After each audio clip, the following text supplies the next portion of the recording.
জামাতকে জড়িয়ে যে সংবাদ প্রচার হচ্ছে আমরা তার তীব্র নিন্দা এবং প্রতিবাদ জানাচ্ছি।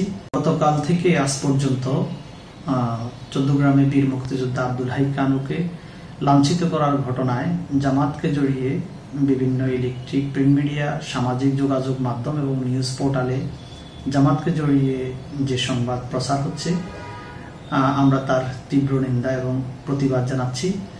এই ধরনের কাউকে অপমানজনিত কার্যক্রমের সাথে বাংলাদেশ জামাত ইসলামের কোনো ধরনের সম্পর্ক নেই এবং কেউ আইন হাতে তুলে নেক, জামাত ইসলামী এটাকে সমর্থন করে না।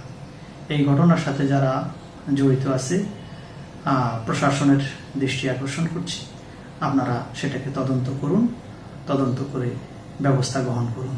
তবে আমরা এটা জানতে পেরেছি যে বীর মুক্তিযোদ্ধা আব্দুল হাই কানু ব্যক্তিগত, পারিবারিক, সামাজিক এবং তার নিজ দলীয় রাজনৈতিক কর্মী হত্যা সহকারে অনেক মামলার আসামি এবং তাদের ব্যক্তিগত বিরোধ রয়েছে।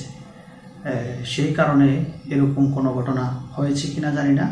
যারা এই ঘটনার সাথে জড়িত বাংলাদেশ জামাত ইসলামীর সাথে তাদের কোনো সম্পর্ক নাই। আমরা এ ধরনের নিন্দনীয় ঘটনার তীব্র নিন্দা জানাচ্ছি। দেশ বাংলা নিউজ 24, সময়ের সাথে তারুণ্যের পথে।